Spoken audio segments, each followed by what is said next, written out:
دوستان عزیزم سلام، روزتون بخیر. درس اول هستیم از کتاب idioms and phrasal verbs سطح intermediate و میخوام این کتاب و word skills calculation چند تا کتاب هست اینا همه رو با هم دیگه تموم بکنیم در کنار مطالبی که من پای تخته بهتون میگم. خب درس اول بسیار عبارت‌های قشنگی داره و درباره این صحبت میکنه که اصلا کلا اصطلاحات چی هستن.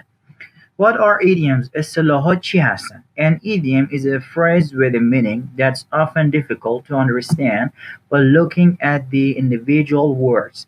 این میگه یک اصطلاح یک عبارتی هست با معنی که اغلب فهمیدنش با نگاه کردن به هر کلمه به صورت تکی difficult هست، سخته. یعنی بعد میخواین معنیشو بدونید یا بعد توی متن باشه یا چند تا کلمه کنار هم باشه، اوکی، تا متوجه بشین، راهنمایی بکنه. For example, it isn't easy to guess the meaning of the idiom lose face. برای مثال این آسون نیستش که بتونید معنی کلمه عبارت اصطلاح lose face رو تشخیص بدید. یعنی lose face نمیتونید بدونید معنیش چی هست. But seeing it in context will help you to understand it. ولی دیدنش توی محتوا، منظور توی همون متن هستش، کمکتون خواهد کرد که بفهمید. برای مثال ببینید مثلا خود lose face اوکی، اینجا چی میگه؟ میگه be less respected، یعنی کمتر احترام گذاشته شدن، یعنی بهش کمتر احترام میذارن. or look stupid because of something you have done، یعنی که احمق به نظر میرسه به خاطر اینکه یک چیزی یک کاری انجام دادی. خب اینجا میخواد بگه که به معنای چی هست؟ به معنای کمتر احترام گذاشته شدن، یعنی که احمق فرض شدن هست. خب اینجا میخواد بگه آقا ما توی متن معنی lose face رو میفهمیم. He could lose face if other people see that he got everything wrong، یعنی میتونه بهش کم احترام گذاشته بشه یا احمق فرض بشه اگه بقیه مردم اوکی ببینند که اون همه چی رو اشتباه درک کرده. Here are more examples. اینجا مثالهای بیشتری هست. The teacher turned a blind eye to some of the children's bad behavior. خب ببینید اول ما میخوایم ببینیم to turn a blind eye چی هست. Turn a blind eye to something means to pretend not to see or notice something, usually something bad. یعنی میگه که تظاهر کردن به ندیدن یا نفهمیدن چیزی معمولی یا چیزی بد، به معنی چشم پوشی کردن. یعنی طرف وقتی که چشم پوشی میکنه اوکی تظاهر میکنه که نفهمیده. پس to turn a blind eye to something یعنی چشم پوشی کردن. The teacher turned a blind eye to some of the children's bad behavior، یعنی معلم اوکی بعضی از رفتارهای بد بچه ها رو چشم پوشی کرد. My uncle just arrived out of the blue. My uncle just arrived out of the blue. Out of the blue, okay, suddenly and unexpectedly. Suddenly and unexpectedly یعنی سریعا و دور از انتظار. اوکی، پس out of the blue یعنی سریعا. پس میگه my uncle just arrived out of the blue، یعنی حالا یا عموم یا دایی، چون آنکل جفتش میشه دیگه، یا عموم میشه یا دایی. الان رسید سریعا به دور از انتظار. خب not all idioms are so difficult to guess. میگه همه اصطلاحات حالا اونجوری سخت نیستن که بشه مثلا حدسشون نزد، یعنی میتونی حدس بزنی. Many phrases that are easier to understand are still listed as idioms in dictionaries because they have a fixed form which you need to know and learn. میگه کلی از عبارت‌ها که آسان‌تر هستن برای فهمیدن به عنوان اصطلاح در دیکشنری ها، در فرهنگ لغت ها لیست شدن، مرتب شدن، به خاطر اینکه اونها یک فرم فیکس شده هست دارن، یک فرم ثابت دارن اوکی که شما احتیاج دارید که اونها رو بدونید و یاد بگیرید. We could see lights in the distance. We could see lights in the distance. In the distance far away یعنی چی؟ یعنی دور. In the distance یعنی far away یعنی دور. But able to be seen or heard. اما توانایی اینو داره که دیده بشه یا شنیده بشه. پس in the distance یعنی دور، اما توانایی اینو داره که دیده بشه یا شنیده بشه. We could see lights in the distance. ما میتونستیم نور رو اوکی در فاصله ببینیم، در یک فاصله. I ring my mother every day without fail. Without fail به معنی چی هست؟ به معنی always، یعنی همیشه. I ring my mother every day without fail، یعنی من همیشه به مادرم زنگ میزنم. without fail یعنی همیشه، یعنی هر روز به مادرم زنگ میزنم. If all else fails I will have to sell the car. If all else fails به معنی چی هست؟ Used to say what somebody can do if nothing else they have done is successful. یعنی استفاده میشه که بگه، برای این استفاده میشه اوکی که یک چیزی رو یک کسی میتونه انجام بده اگه همه چیزهایی که اون انجام داده موفق نبوده. اوکی نشه if nothing else they have done is success، یعنی هر چیزی که انجام داده موفق نبوده، یعنی اگه همه چیز شکست بخوره. میگه if all else fails، اگه همه چی شکست بخوره. if all else fails اگه همه چی شکست بخوره I'll have to sell the car، بعد ماشین رو بفروشم. هیچ راهی دیگه برای فروش، یعنی هیچ کار دیگه نمیشه انجام داد، باید حتما اون ماشین رو بفروشم. Most idioms have a fixed form، یعنی میگه بیشتر اصطلاحات یک فرم فیکس شده دارن، مرتب دارن. For example, if a name rings a bell, it means it's a name that sounds familiar to you. Ring a bell به معنی این هستش که یک اسمی هست که به گوش شما چی هست؟ آشنا هست.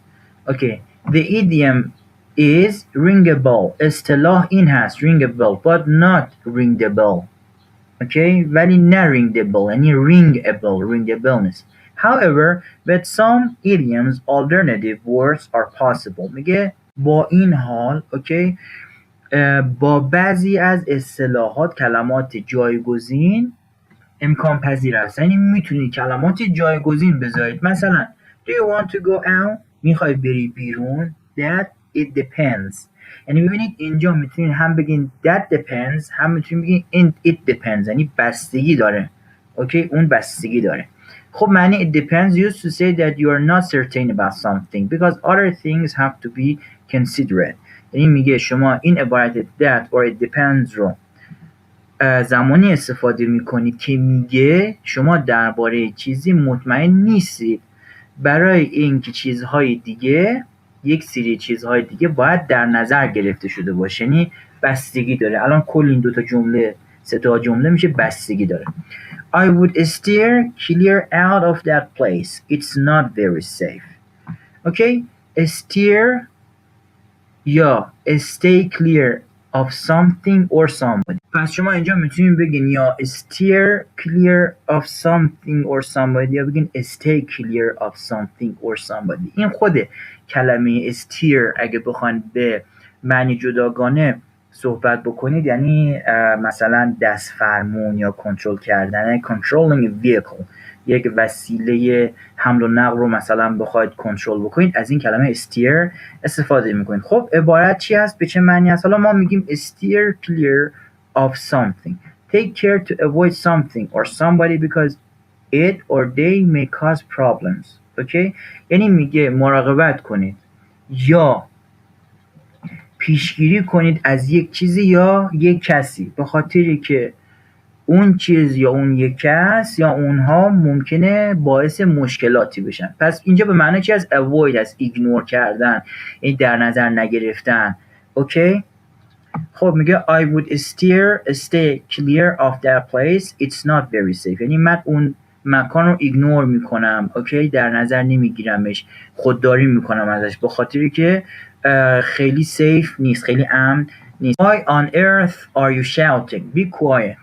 اوکی؟ خب این عبارت why on earth میتونیم بگیم why on earth, how on earth, where on earth, who on earth. اوکی؟ و این عبارت on earth رو برایش به کار ببرید. Used to emphasize a question when you're angry or surprised or can't think of an obvious answer. میگه این عبارت زمان استفاده میشه که شما میخواید تاکید بکنید به یک سوال، یعنی اون سوالی که دارید میپرسید رو تاکید بکنید، یا که شما خیلی عصبی هستید یا سورپرایز شدید یا نمیتونید درباره یک جواب آشکار فکر بکنید. مثلا مثل همین توی فارسی میشه معادله مثلا محض رضای خدا تو چرا داری این کارو میکنی؟ محض رضای خدا که ما میگیم این why on earth. Why on earth are you shouting? Be quiet. محض رضای خدا چرا داد میزنی؟ ساکت باش. How on earth did he pass the exam? He did no work at all. یعنی محض رضای خدا چجوری اون امتحانو پاس کرد؟ چجوری امتحانو گذرون؟ He did no work at all. هیچ کاری انجام نداد. خب ببینید دوستان، من اینجا گفتم محض رضای خدا، ولی خب بر اساس اون جمله کلمات میچرخه. why, how, where, who اینا میچرخه. مثلا وقتی که از where استفاده میکنین خودتون میدونید دیگه، منظورتون مکان هست. از who استفاده میکنین منظورتون یک نفر هست. how یعنی چگونه. how on earth چگونه مثلا محض رضای خدا و امتحان پس کرد. خب sometimes additional words can be used within an idiom especially to change the emphasis. میگه که بعضی اوقات اوکی کلمه های اضافی additional words can be used میتونه within an idiom. اینجا within به معنای داخل هست. اوکی داخل میتونه داخل یک اصطلاح به کار برده بشه زمانی که میخواد تأکید کردن رو تغییر بده. مثلا She was in a terrible state so I decided to stay and look after her. Okay? look after به معنای این یک phrasal verb است، به معنای نگهداری کردن هست. اوکی؟ خب اینجا چی میگه؟ be in or get into a state. اوکی be in که اینجا was in بوده، اینجا میگه چی؟ be in or get into a state یعنی become anxious or upset. Terrible here means extreme, so she was extremely anxious. یعنی میگه مضطرب بودن یا ناراحت شدن. Terrible here means extreme. Terrible اینجا به معنای extreme هست، شدید هست. So she was extremely anxious. پس اون به صورت خیلی شدیدی مضطرب بود. پس اینجا ما وقتی میگیم she was in a terrible state so I decided to stay and look after her. این میگه که اون تو یک شرایط خیلی بدی بود. اوکی شرایط خیلی شدیدی بود. شدید اینجا معنیش میشه منفی هست. پس من تصمیم گرفتم که بمونم و ازش مراقبت کنم. being in a terrible state اوکی یعنی تو یک شرایط بدی بودن یا حال هوای بدی داشتن. خب it makes a lot of sense to buy now while houses are cheap. Make sense به معنای be a practical and logical thing to do یعنی کاربردی و عقلانی اوکی برای انجام دادن. allot here adds emphasis یعنی که معنی allot که اینجا به ایتالیک هست اوکی کم کجه میبینید به یعنی اد میکنه، emphasis رو اضافه میکنه بهش. پس وقتی میگه it makes a lot of sense یعنی عقلانیه. اوکی کاربردی عقلانیه که بخریم to buy now while houses are cheap که بخریم الان وقتی که خونه ها ارزون هست. خب idioms are very common in spoken English یعنی میگه اصطلاحات در انگلیسی صحبت کردن زمانی که انگلیسی صحبت میکنین اصطلاحات بسیار مشترک هستن، اشتراکی هستن. And dictionaries show when they are particularly informal یعنی دیکشنری ها نشون میدن زمانی که اونها به صورت مشخص غیر رسمی هستن. In this book informal idioms are labeled INF. اوکی یعنی میگه در این کتاب اصطلاحات غیر رسمی با این کلمه با این سه تا حرف INF لیبل شدن. یعنی هر وقتی که بعد از اونها INF اومد یعنی این اصطلاح چی هست؟ اینفورمال هست، غیر رسمی هست. Like this be in get into a state INF یعنی مثل این be in get into a state. ببینید یا INF اومده پس این اصطلاح این ایدیوم چی هست؟ اینفورمال هست یا غیر رسمی هست. Here are more examples. How come you're here so early? How come INF اینجا وقت میگیم how come INF که بعدش هست این یک با اصطلاح چی هست؟ یک اصطلاح اینفورمال هست یعنی غیر رسمی هست. Just ask a reason for something which is surprising. این استفاده میشه برای پرسیدن علت یک چیزی اوکی، یعنی علت یک چیزی که سورپرایز کننده هست. یعنی شما زمانی که از این how come استفاده میکنید درباره علت یک چیزی که سورپرایز کننده هست دارید سوال میپرسید. How come you're here so early? How come you're here so early? چجوری تو اینقدر زود اینجایی؟ وقتی میگین how come یعنی سورپرایزینگ هست. اوکی. I had to run like mad to catch the bus. Like mad یعنی خیلی سریع. اوکی، سخت، زیاد، etc. و هم خانوادهش flat out هست. اوکی، یعنی هم معنی است با flat out. I had to run like mad یعنی مجبور بودم خیلی سریع بدوم که اتوبوس رو بگیرم. که دوستان کلمه mad رو اگه بخواین تنهایی به کار ببرید به معنای insane هست، یعنی دیوانگی و اینا. being mentally ill یعنی به صورت ذهنی مریض بودن و این یک adjective هست.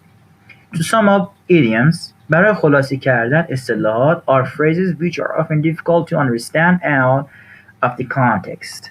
عباراتی هستن، اصطلاحات عباراتی هستن که اغلب دونستن اونها زمانی که در خارج از متن هست سخته. Usually have a fixed form یعنی معمولاً یک فرم مرتبی دارن، فیکس شده است.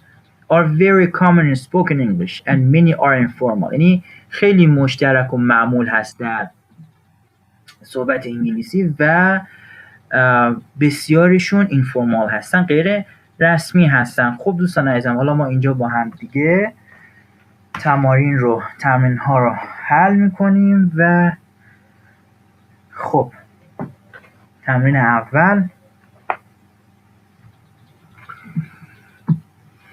هایلایت رو درست کنم و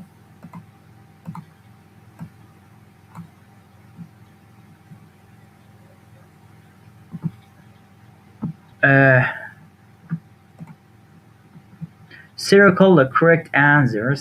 answer یا answers یعنی دور جواب ها یا جواب ها رو خط بکشید. اوکی. و نوشته که sometimes both answers are correct بعضی اوقات جفت جواب ها درست هستن. خب we should steer or stay clear of those people they're dangerous. خب ما گفتیم steer or stay clear of those people یعنی ما باید اون مردم رو ایگنور کنیم،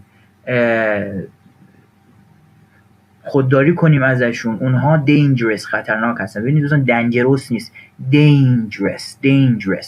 خب جفتش درست یعنی هم steer clear of those people هم stay clear of those people. خب who is on earth is that. خب ما میتونیم بگیم in earth is that or on earth is that. خب این خیلی عبارت راحت هست، میتونیم بگیم on earth دیگه in earth نمیگیم. چرا اینقدر این هایلایتش بده نمیدونم. خب we will lose face. Okay, lose our face if we just accept their lowest offer. یعنی میگه ما احمق به حساب میایم. اوکی، کم بهمون احترام گذاشته میشه اگه ما کمترین پیشنهادشون رو قبول کنیم. خب اینجا باید کدوم هایلایت کنم؟ lose face or lose our face. به نظر شما کدومه؟ بله lose face. خب does it matter if you're late? It or that depends. کدومی کی؟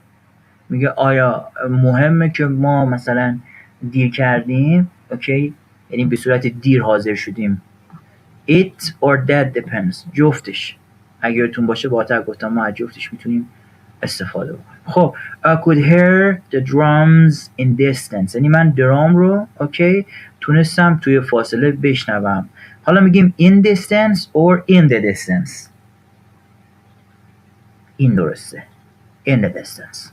خب have you heard of a place called Dinster? Have you heard of a place called Dinster? میگه آیا شما شنیدین درباره مکانی که بهش میگن Dinster؟ called Dinster. ببینید بعد وقتی میگه مثلا طرف رو صدا بزن، call معنی زیاد داره، یکیش به معنای تلفن زدن هست، یکی به معنای صدا زدن. call my brother برادرم رو صدا بزن.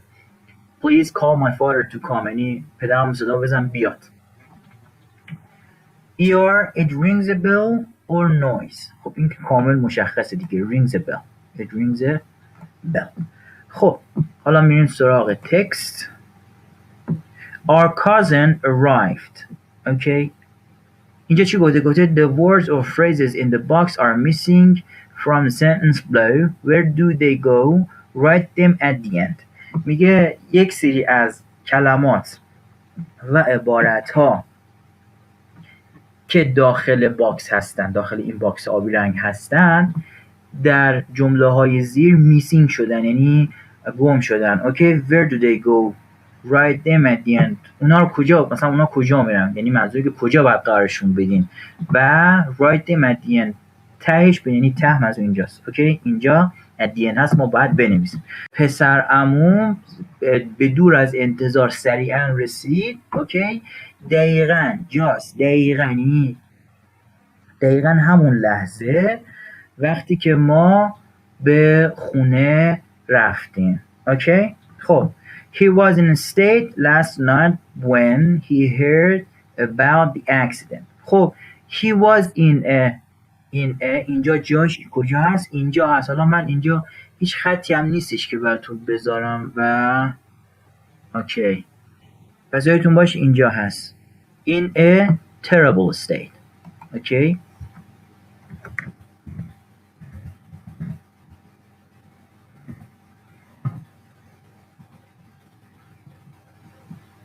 خب how is your sister going to buy a car if she hasn't got any money؟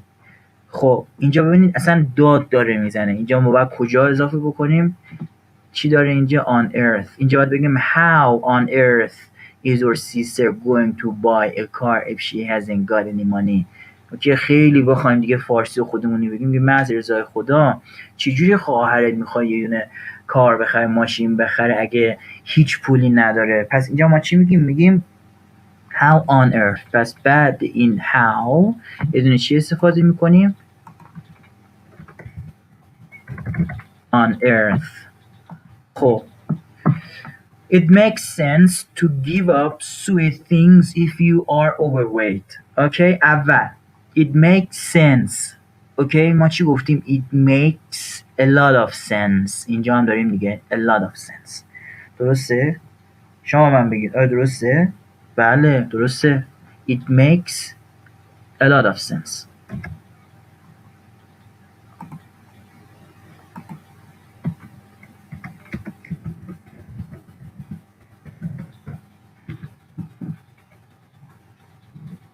خب my brother loves that car and he cleans it every day. یعنی برادرم اون ماشین رو خیلی دوست داره و هر روز تمیزش میکنه. خب هر روز تمیزش میکنه. شما الان باید چه عبارتی به کار ببرید که خیلی عقلانی هست؟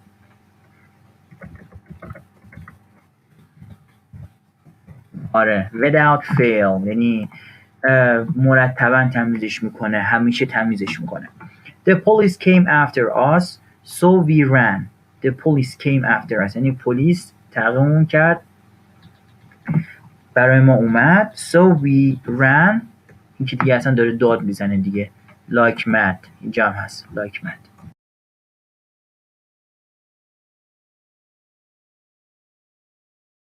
خب دوستان همه عبارت رو ما نوشتیم، فقط یک دیگه مونده، همین if all else fails. He's in a bad situation. اون تو یک شرایط خیلی بدیه. but کجا ما باید بذاریم؟ دقیقا همینجا. یعنی این but رو میبینید بعدش بنویسیم چی؟ if all else fails. خب پس میگه he is in a bad situation. اون تو یک situation بده. اوکی. but if all else fails.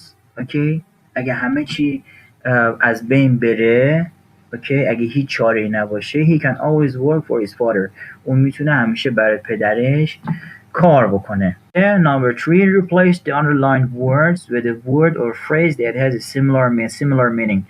یعنی میگه که کلماتی که زیرشون خط کشیده شده هست اوکی با یک کلمه یا عبارتی که معنی مشترک دارن جایگزین کنید. مثلا her name sounds familiar.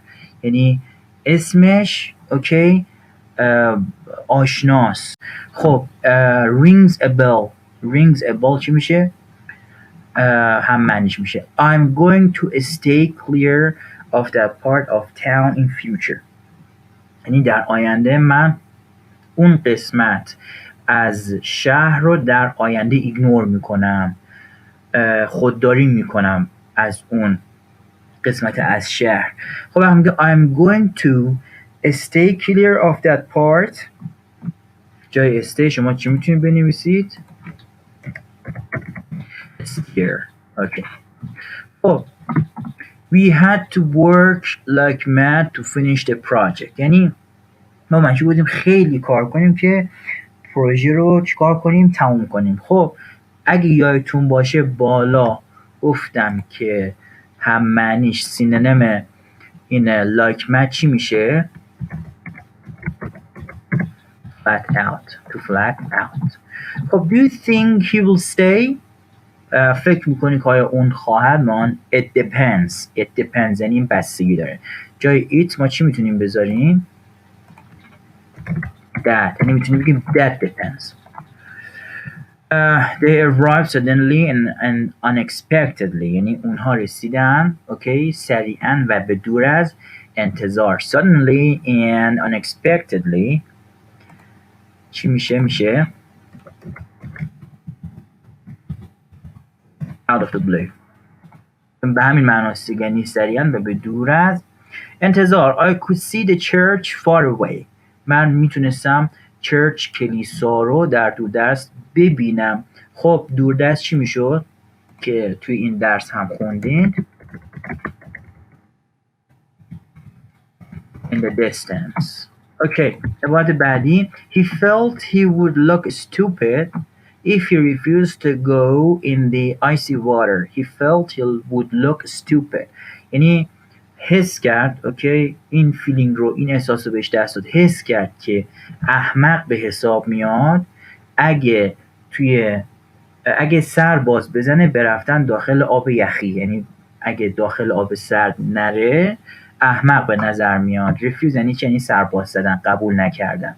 look stupid چی میشد؟ هم معنیش خیلی راحت to lose face. احمق به نظر اومدن، کم احترام گذاشته شدن بهش. Complete the last word in each sentence or dialogue then underline the full idiom. یعنی میگه آخرین کلمه اوکی در هر جمله یا دیالوگ رو کامل کن then underline the full idiom و کل اصطلاح رو زیرش خط بکش. حالا اینجا من نمیتونم خط بکشم ولی بهتون کل اصطلاح رو میگم. Promise me you will post this letter without fail. Okay, it's here. We should write without fail. It's pretty easy. خب میگه بهم قول بده که این نامه رو اوکی مرتب همیشه برام چیکار کنی؟ پست کنی without fail بدون هیچ شکستی. یعنی without fail یعنی همیشه. که اینجا without fail چی هست؟ خود idiom هست. اینجا ندارم خط بکشم نه؟ البته چرا؟ اینجا دارم. چرا؟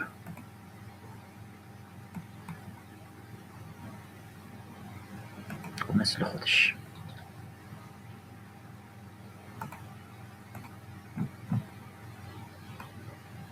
without fail. خب do you know Alan Davis حالا نمیدونم چجوری تلفظش است. آیا تو آلان دیویس رو میشناسی؟ The name rings a اصلا این مشخصه دیگه rings a bell. rings a bell یعنی اسمش آشناست. rings a bell. ویلا نمیدونم چرا اینجوری میشه دستم. خب he always buys the cheapest trainers. Really, I don't think that makes a lot of چی باید بنویسیم اینجا؟ makes a lot of sense. Okay, should type here sense and we're done. خب میگنی اون همیشه ارزون ترین ترینرز ها رو میگیره. ترینرز اینجا کفش های سافت هست، نرم هست که برای راه رفتن روزانه ازشون استفاده میشه. ببینید اشتباه نکنید، ترینر به معنای مربی هست، اینجا ترینرز به معنای کفش هست، کفش نرم. Really, I don't think that makes a lot of sense. واقعا من فکر نمی کنم همچین زیاد عقلانی باشه. خب the boys shouldn't be in there, but I'm just gonna to turn a blind eye. Blind eye.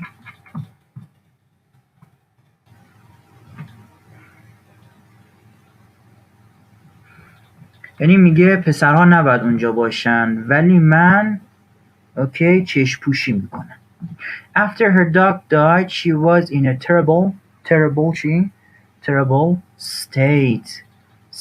شما باید یه جوری اینها رو حفظ باشید که تا متن میبینید ظاهر بشه براتون، اینجور چشماتون بیاد. After her dog died, بعد از اینکه داگش مرد، سگش مرد، she was in a terrible state، یعنی تو یک وضعیت بدی بود، حالش بد بود، ناخوش احوال اینها بود. I can't get out. The door is locked. How come؟ درسته دقیقا.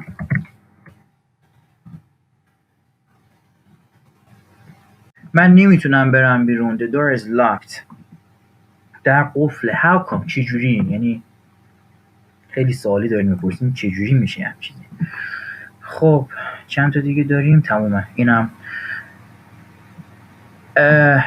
عذر میخوام اینا رو من خط نکشیدم. ببین makes a lot of sense یک ایدیم هست. to turn a blind eye یک ایدیم هست. turnable تو نیست، turn a blind eye. اوکی a terrible state یک ایدیم هست. این هم how come هم یک ایدیم هست. خب in this short text Lona is talking about last night. یعنی توی این متن کوتاه لونا داره درباره دیشب صحبت میکنه. The idioms are shown in bold. یعنی اصطلاحات توی bold هستن، بزرگ نشون داده هستن. Try to guess what they mean. سعی کنید که حدس بزنید معنیش چی میشه. Then check in a dictionary. و توی یک دیکشنری چک کنید، یعنی به وسیله دیکشنری کمک بگیرید و معنیاشو بگید. I was in two minds about going to Paul's last night. Okay؟ میگه من I was in two minds. من توی دو تا ذهن بودم درباره رفتن به خونه پاول. اوکی؟ خب وقتی میگیم ما که دو تا ذهن که نداریم. خب وقتی که میگیم being in two minds about something، این به معنی نیستش که ما دو تا ذهن داریم. این به معنی هست که ما نمیتونیم تصمیم بگیریم، ما مردد هستیم. اوکی؟ پس اینجا چی می‌نویسیم؟ می‌نویسیم be unable to decide. یعنی نمیتونیم تصمیم بگیریم، مردد هستیم. اوکی. It's a long way to his place but in the end I decided to go. اوکی؟ یک مسیر طولانیه برای تا خونش. اوکی؟ تا مکانش یک مسیر طولانیه but in the end، اما در آخرش من تصمیم گرفتم که برم. اوکی؟ in the end یعنی چی؟ یعنی آخرش، یعنی داره میگه after a period of time. After a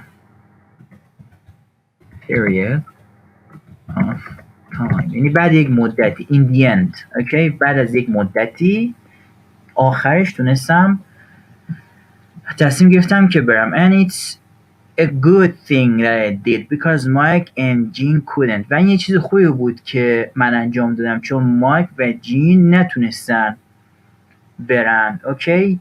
be a good thing یعنی یک چیز خوب بودن به چه معناست؟ اینجوری میتونیم بنویسیم که but it's a good thing that I did. یعنی اینجا به معنی این هستش که من خوششانس بودم. اینجا میتونیم be lucky that. be lucky that. من خوششانس بودم، چیز خوبی بود، خوششانس بودم که تونستم چون مایک و جین نتونستن. So there were only three of us. خب اونجا فقط سه تا از ما سه تا بودیم. A friend of Paul's called Malcolm was there. یک فرند از پاول، یک دوست از پاول که مالکوم صداش میزدن. اوکی؟ مالکوم اونجا بود. He was a good laugh. خب یعنی میگیم که چی؟ میگی که خوب میخندید. پس اینجا چی می‌نویسیم براش؟ براش میتونیم بنویسیم معنیش این هست. Zooming and fun to be with. یعنی فرض میشه که مثلا باش باشی، اوکی، فرض بکنیم که فانی هست، یعنی طرف خوشمزه است، اوکی. این طرف تو چه نمکی داری؟ You are a good laugh. تو چه نمکی داری؟ با نمکی طرف که میخوایم باش باشیم. Apparently he's rolling in money. Apparently و ظاهرا he is rolling in money، یعنی توی پول غلط میخوره، اوکی. و اینجا میتونیم برش چی بنویسیم؟ He is rich or have a lot of money. Have a lot of money یعنی یک عالمه پول داره. خیلی خوب، این از درس اول. Thank you very much for being with me and watching this video clip. If you are really interested in this one, please do me a favor and subscribe to my channel if you just found the channel, and share this video clip with the rest of your friends. Have a great day and good luck. خیلی دوستتون دارم و خدا نگهدار.